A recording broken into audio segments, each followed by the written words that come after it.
warahmatullahi wabarakatuh. Anak-anakku sekalian, kita lanjutkan pembelajaran kita kali ini. Perawatan jenazah bagian kedua. Pada kesempatan ini kita akan membahas tentang mensolatkan jenazah dan memakamkan. Mensolatkan dan memakamkan merupakan kewajiban yang ketiga dan keempat setelah memandikan dan mengkafani terhadap jenazah. Sekedar pengingat bahwa perawatan jenazah hukumnya fardu kifayah atau kewajiban yang bersifat kolektif. Rangkaian perawatan jenazah meliputi memandikan, mengkafani, mensolatkan, dan memakamkan. Baiklah, kita lanjutkan. Mensolati jenazah. Orang yang bukan mati syahid asalkan muslim, maka jenazahnya wajib disolati menurut pendapat mayoritas ulama. Hal ini didasarkan hadis Nabi, "Sholatilah orang yang mengucapkan la ilaha illallah." Artinya apa? Bahwa Islam KTP disolati. Entah bagaimana perilakunya selama dia hidup. Yang penting tetap disolati. Pokoknya dia dikenal sebagai orang Islam, ya sudah, gitu aja. Ketentuan mensolati jenazah sebagai berikut. Yang pertama, persyaratan sholat jenazah sama dengan sholat fardu yang lain.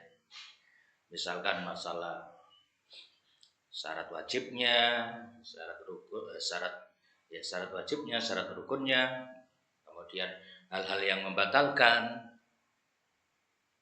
itu mengenai sholat jenazah. Kemudian sholat jenazah disolati sesudah dimandikan dan dikafani. Ini apabila dalam kondisi normal.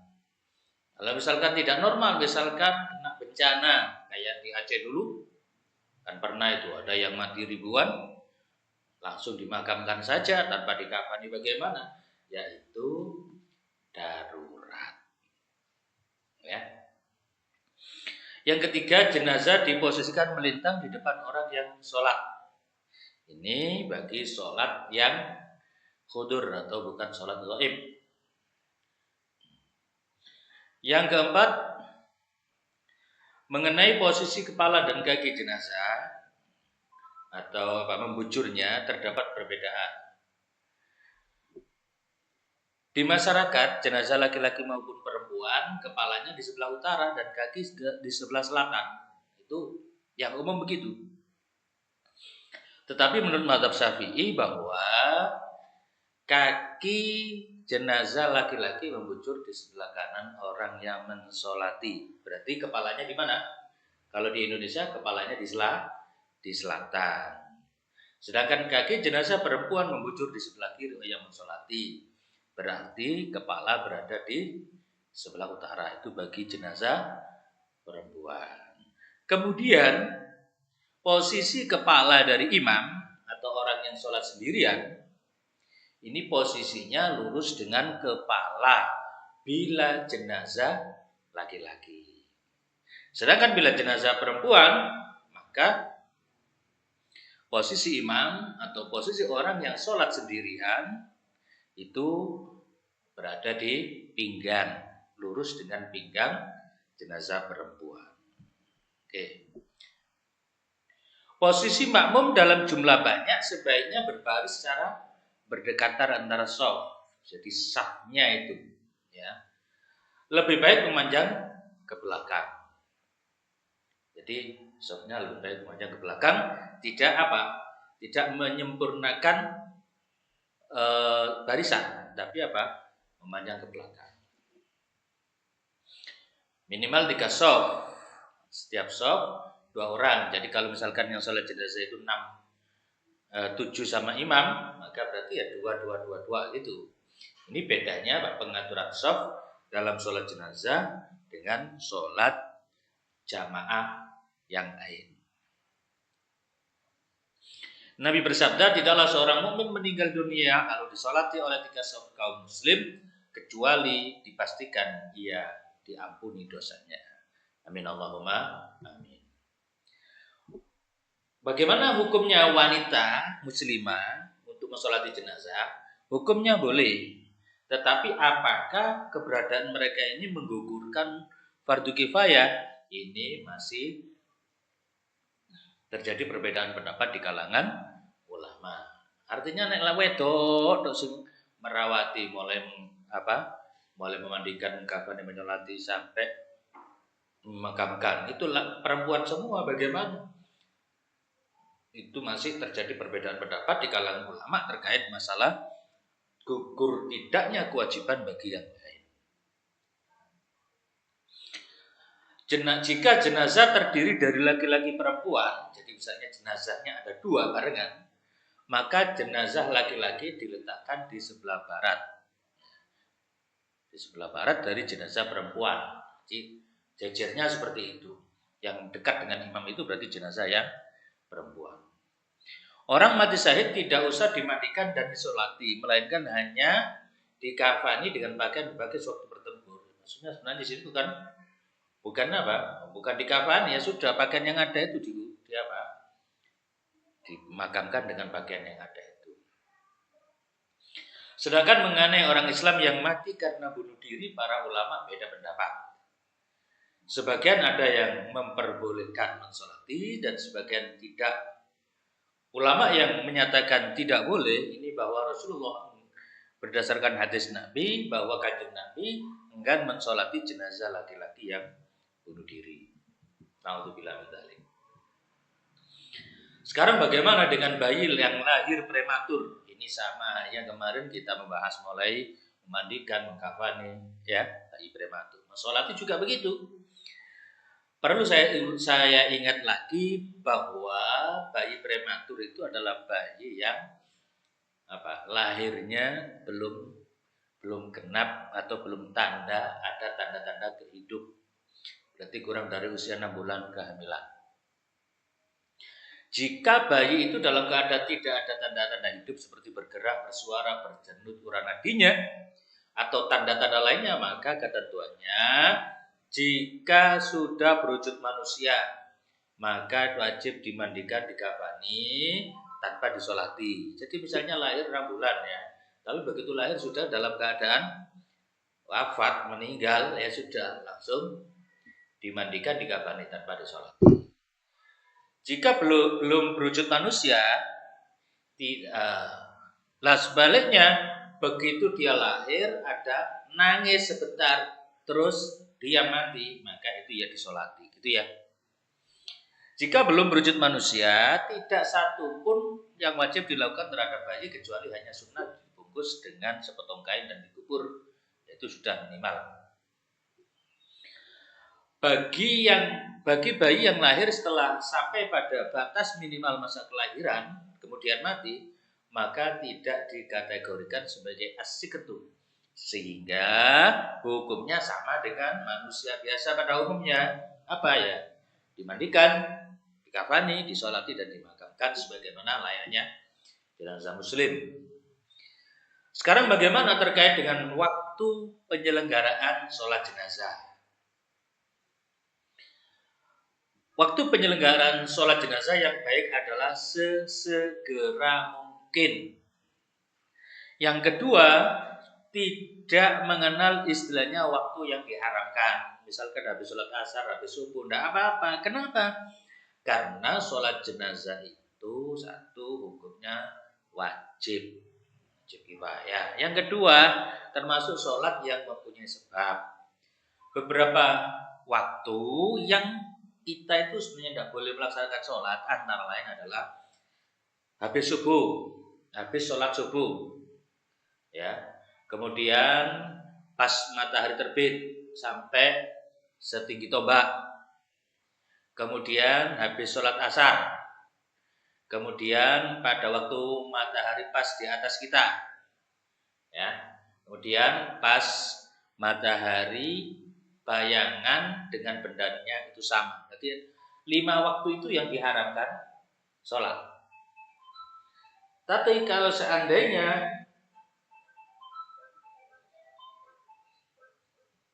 kalau seandainya kita melaksanakan sholat itu sholat jenazah, maka itu diperbolehkan. Selanjutnya praktek mensolati jenazah. Yang pertama bahwa sholat jenazah itu dilaksanakan dengan berdiri saja tanpa rukuk, sujud maupun duduk. Sholat ini dilaksanakan 4 kali takbir dengan rincian sebagai berikut. Takbir pertama bersamaan dengan niat. Misalkan kalau niat menjadi makmum, niatnya begini: usolli ala man shalla alaihi imam arba'a takbiratin fardhu kifayatin lillahi ta'ala. Ini kalau menjadi makmum. Kalau misalkan jenazahnya perempuan ya, ala man shalla alaihal imam. Ya. Kemudian berikutnya niat menjadi imam. Jika jenazah berada di hadapan orang yang mensolati, maka niatnya usolli ala hadil janazati arba takbiratin fardhu kifayatin imaman lillahi ta'ala. Ini jenazah ada di depan orang yang mensolati.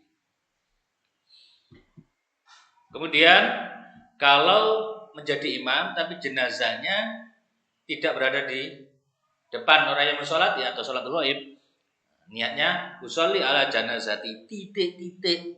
Nek akeh misalnya pada waktu Lailatul Ijtima usolli ala haula'il janazat al-madhkurat. Saya mensolati jenazah yang disebutkan barusan arba takbiratin. Tidak apa-apa ada disebut satu-satu, disebut satu-satu sampai 10, Masya Allah. Kata jadi niat itu. Oke. Setelah takbir pertama dilanjutkan membaca surat Al-Fatihah.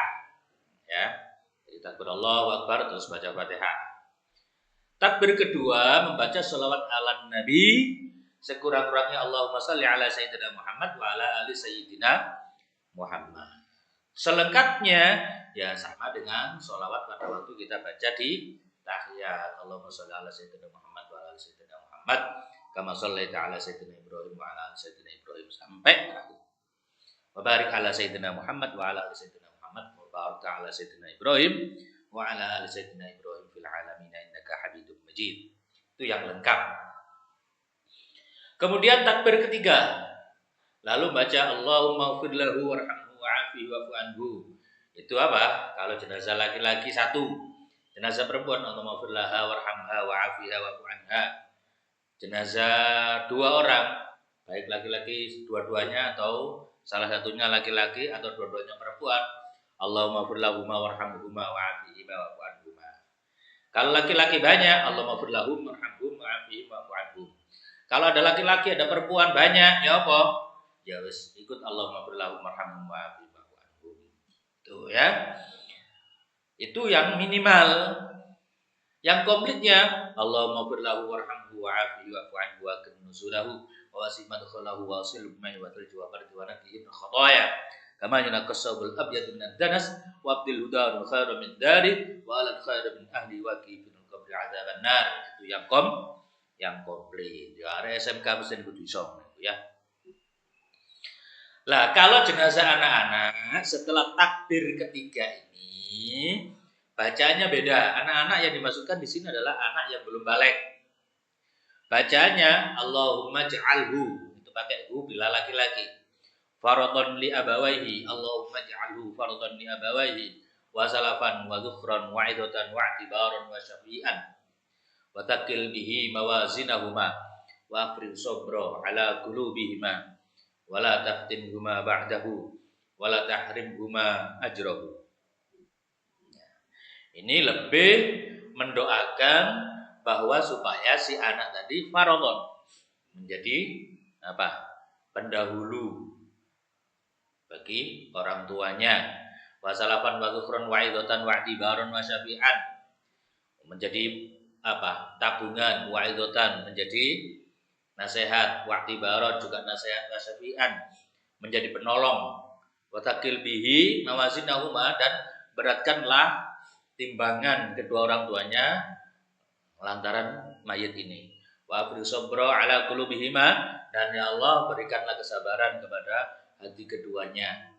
Wala taftinhuma ba'dahu, dan janganlah engkau goda atau kau palingkan dia dari agama Islam, kedua orang tua itu ba'dahu setelah mayit ini. Wala tahrimhuma ajrahu, dan janganlah engkau palingkan atau kau halangi kedua orang tua itu dari mendapatkan ganjaran lantaran ditinggal si anak. Itu kalau jenazah anak-anak. Kemudian takbir keempat lalu membaca Allahumma la tahrimna ajrahu wa la taftinna ba'dahu wa fir lana wa lahu. Sama dengan yang tadi, nek perempuan berarti Allahumma la tahrimna ajraha wa la taftinna ba'daha wa fir lana wa laha. Kemudian salam. Assalamualaikum warahmatullahi wabarakatuh. Itu kalau sholat jenazah lengkap salamnya. Kemudian setelah disolati tentu saja dimakamkan, ya. Lubang kubur memanjang dari utara ke selatan. Itu kalau di Indonesia. Panjang disesuaikan dengan ukuran jenazah. Biasanya dilebihi 20 cm atas, 20 cm bawah, ya. Dalamnya setinggi tangan melambai agar nanti bau busuk dari jenazah tidak merebak keluar dan binatang buas pun tidak akan mampu membongkarnya. Nah, istilah wong sak dedek sak pengawe. Jadi kalau ketinggian orang itu misalkan apa? Ya sekitar 2 meter lah kedalamannya. Sekitar 2 meter. Bagian dasar kubur hendaknya dibuatkan liang lahat, yakni lubang tempat meletakkan jenazah. Istilahnya apa? Ngerong. Ya. Jika tanah makam cukup keras, maka liang lahat dibuat di bagian dasar. Jadi miring ya di sebelah baratnya itu ya seperti yang biasa kalau kalian pernah mengikuti pemakaman jenazah. Dan di sisi kubur sebelah barat memanjang total sepanjang lubang kubur. Jadi apa istilahnya? Cempuri. Jika tanah makam itu lunak atau gembur, maka liang lahat dibuat di bagian tengah lubang kubur. Kalau misal tanahnya itu lunak ya, ambrol, gampang ambrol, maka dibuatkan di tengah-tengah. Oke, pemberangkatan jenazah. Oke, sebelum itu pemakaian kotak atau peti, memasukkan jenazah ke dalam peti itu tidak diperbolehkan kecuali darurat. Misalkan banyak binatang buasnya, kalau jeding, ular dan lain-lain. Ya, atau yang kedua berair, ya. Biasa daerah-daerah tambahan kadang-kadang begitu berair ya sudah, tidak apa-apa dimasukkan peti. Peti-petinya dipakai memakamkan.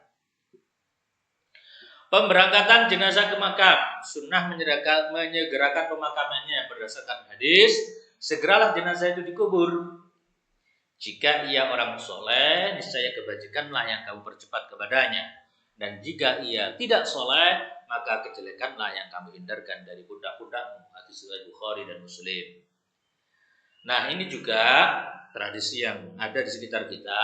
Sebelum jenazah diberangkatkan ke pemakaman, biasanya setelah sholat, sebaiknya seorang keluarga, ya, seseorang dari anggota keluarga atau mungkin yang mewakili itu memberikan semacam sambutan. Intinya adalah masalah isyhad, ya. Minta persaksian akan kebaikan orang ini, ya, ini sudah kita bahas.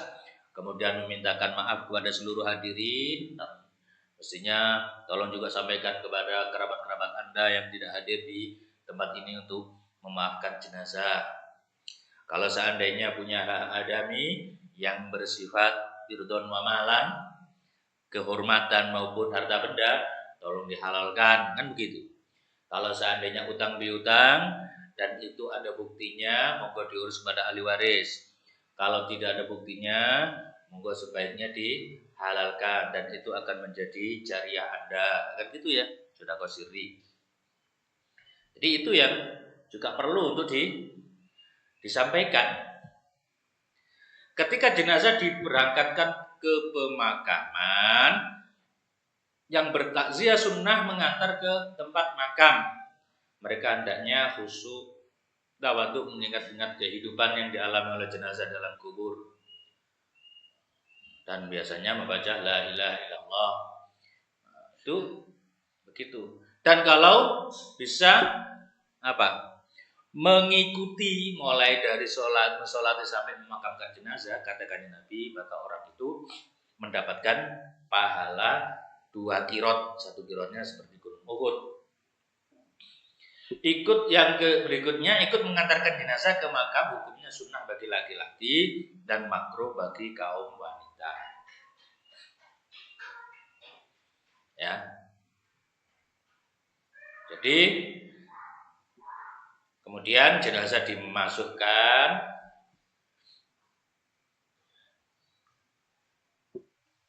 Sekarang memakamkan jenazah. Jenazah dimasukkan ke dalam liang lahat sambil membaca Bismillahirrahmanirrahim wa ala millati Rasulillah. Di kepala di utara, miring ke kanan menghadap kiblat. Kemudian semua tali pengikat kain kafan dilepas, pipi kanan dan ujung kaki yang telah dibuka ditempelkan pada tanah. Jadi dilepas semua pengikatnya. Kalau tidak dilepas, kelupaan Pak bagaimana? Apa nanti menjadi roh gentayangan? Tidak ada seperti itu ya. Sebelum diuruk kemudian dibacakan adzan dan iqamah. Ini kemarin sudah pernah kita bahas. Kemudian yang keempat dibacakan talqin. Ini juga kita bahas. Yang perlu kita ingat ya, setelah itu ditutup ya, barulah liang lahat ditutup dengan papan kayu, kemudian diuruk dengan rata dengan urukannya, lalu di atas kepala kaki jenazah diberi batu nisan. Nah, itu terkait dengan masalah prosesi pemakaman. Selanjutnya bacaan talqin. Bagaimana sih sebenarnya? Seusai pengurukan, hendaknya salah seorang di antara mereka atau pengiring itu membacakan talqin, ya, dengan berdiri atau duduk menurut kebiasaan, dekat dengan kepala jenazah. Tujuannya adalah untuk satu, membimbing dan mengingatkan jenazah supaya dapat menjawab pertanyaan malaikat mungkar dan nakir setelah nanti ditinggal pulang oleh para pengantar. Mengingatkan kepada seluruh, yang kedua tujuannya mengingatkan kepada seluruh pengiring atau pengantar jenazah tentang kebenaran terjadinya nikmat dan siksa kubur, tentang adanya alam barzah dan lain-lain. Karena itu sebaiknya baca talqin selain dengan bahasa Arab juga dengan bahasa setempat. Pembacaan talqin menurut mazhab Syafi'i dan Hambali hukumnya sunnah. Kata Imam Nawawi, sekalipun dasar hukumnya hadis dhaif, tetapi beberapa hadis sahih justru memperkuatkannya, sehingga diamalkan sejak zaman para sahabat, bahkan diperkuat pula dengan ayat Al-Qur'an, wa dzakir fa inna dzikra tanfa'ul mu'minin, dan ingatkanlah sesungguhnya peringatan itu bermanfaat bagi orang-orang mukmin. Dr. Wahbah Zuhaili menjelaskan sebagaimana dikatakan oleh sahabat Rashid bin Sa'ad, Damrah bin Habib dan Hakim bin Umair, justru yang menganjurkan bacaan talqin itu adalah para sahabat. Selanjutnya sunnah yang lain dalam pemakaman jenazah. 1. Jenazah perempuan jika dimasukkan ke lubang kubur hendaknya dinaungi dengan bekas jarinya sendiri atau kain lain, ditutupi ya, atau penutup apa jenenge, keranda. Yang kedua, meninggikan kuburan sekadarnya agar diketahui sebagai sebuah makam. Yang ketiga, menandai kuburan dengan kayu atau batu nisan. Yang keempat, menaruh kerikil atau pelepah yang basah di atas kuburan. Yang kelima, menyiram kuburan dengan air atau dengan bunga. Yang keenam, yang kelima ini juga perlu ya diperhatikan. Biasanya kalau pada waktu kemarau, kemudian tanahnya itu tanah kering, itu kadang-kadang pengurukan itu tidak mepet istilahnya. Makanya diperlukan disirami secara berkala supaya baunya tidak kemudian tidak terbau sampai ke atas. Jadi disirami biar mepet gitu ya. Kemudian kirim doa untuk jenazah sepulangnya para pengiring. Yang keenam, makruh terkait dengan kuburan. 1. Membangun semacam tembok, lantai, rumah, masjid atau jenis bangunan lainnya di atas kuburan, atau istilahnya membuat itu bangunan itu makruh itu hukumnya. Kecuali bagi ulama-ulama besar. Ulama-ulama besar nah masalah. Ya, membuat catching, nah, itu makruh. Istilahnya nek orang-orang biasa. Menulis nama almarhum Bagus Nisan, membuat ukiran atau tulisan dekorasi lainnya di atas kuburan. Ini secara berlebihan. Ya, kalau sekedar untuk menandai supaya tidak hilang, tidak masalah. Yang ketiga, mencium kuburan atau batu nisannya. Yang keempat, memberikan harum-harum di atas kuburan. Yang kelima, mengambil tanah kuburan untuk keperluan penyembuhan.